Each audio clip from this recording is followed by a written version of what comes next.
On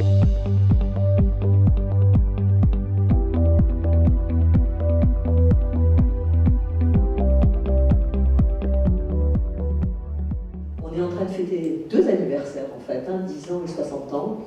Et je crois qu'il faut marquer des moments importants de ce qu'est la vie du groupe, de ce qu'est la vie des caisses d'épargne surtout, de ce qu'est l'ADN des caisses d'épargne. Parce que ce qu'on est en train de fêter ce soir, c'est ce qui nous ressemble, c'est ce qui nous unit, c'est ce qui se transmet de génération en génération au sein de nos caisses d'épargne et dont on est, je peux le dire, on en est particulièrement fiers. On va bientôt fêter nos 200 ans et depuis l'origine, on essaie, génération après génération, d'avoir cette utilité sur le territoire pour être un banquier assureur autrement, pour être un banquier assureur différent, qui au-delà de son métier s'engage au quotidien pour faire en sorte qu'il y ait un mieux vivre en proximité sur le territoire sur lequel il agit. Parcours Confiance, comme le microcrédit, c'est pour nous une institution, un organisme essentiel, puisqu'il s'occupe à côté des publics classiques que nous traitons dans le cadre de l'activité cœur de métier des caisses d'épargne.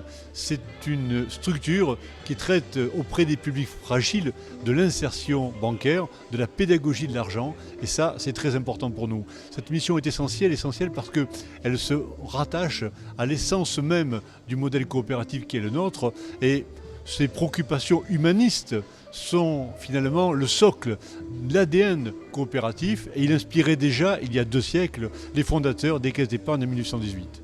Le bilan, c'est qu'on ne maîtrise pas sa vie personnelle, on ne maîtrise pas sa vie professionnelle, on ne maîtrise pas sa vie de citoyen si on ne maîtrise pas les questions d'argent. Il est donc important d'arriver à faire passer des messages pédagogiques par rapport à un large spectre de la population. Tous les ans, nous formons 40 000 personnes. Au cours des 25 dernières années, nous avons formé 1 million de personnes. Et il est, je le répète, important de toucher un maximum de personnes qui sont en situation parfois un peu compliquée par rapport à la relation à l'argent. Notre objectif est d'arriver à faire évoluer le comportement des uns et des autres dans des moments importants de leur vie quotidienne, que ce soit la gestion du budget, que ce soit des projets de vie à mener ou des moments clés comme par exemple une reconversion professionnelle ou une nouvelle étape de la vie comme le passage à la retraite. Alors aujourd'hui, le microcrédit en France, c'est un peu plus de 30 000 microcrédits. Les caisses d'épargne sont la première banque du microcrédit personnel et un acteur majeur du microcrédit professionnel. En gros, chaque année, les caisses d'épargne, ça représente 8 à 10 000 emplois créés grâce au microcrédit. Alors l'impact du microcrédit n'est plus à prouver. Le microcrédit professionnel, ça permet de financer des petites entreprises qui ont un taux de pérennité à 5 ans de 66%, contre 50% environ pour la moyenne des entreprises. Et sur le microcrédit personnel, ce sont plus de 50% des emprunteurs qui vont trouver un emploi dans l'année suivant l'octroi du microcrédit. Et en tout, si on y inclut également ceux qui vont sauver leur emploi, c'est environ 80% des emprunteurs.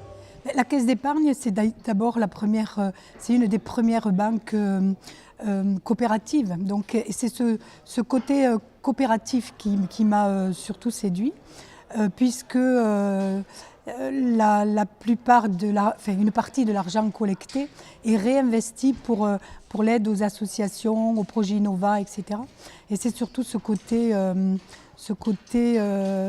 mutualiste et aide envers les plus démunis qui m'a surtout séduite.